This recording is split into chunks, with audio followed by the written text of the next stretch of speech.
We came with hardened hearts and sharpened blades, prepared to fight and kill and take. But for some reason you wouldn't fight. You wouldn't flee nor turn aside.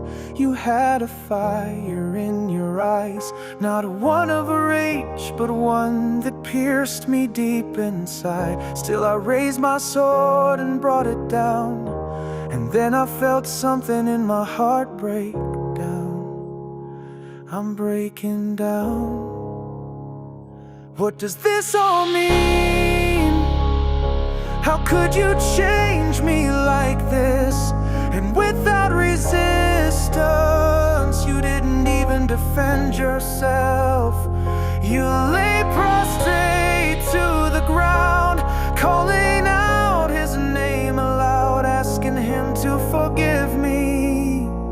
How could you forgive me in the very act?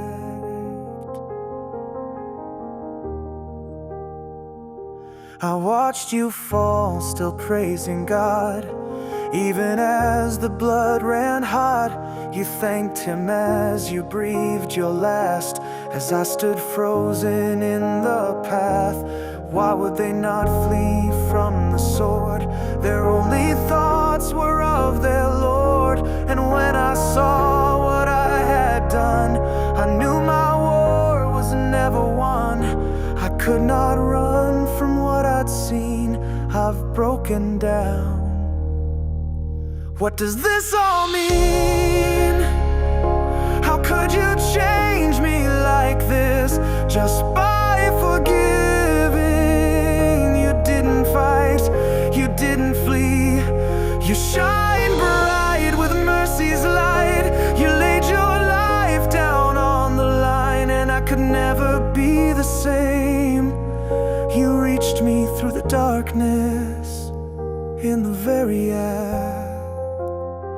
And there were many whose hearts had swollen.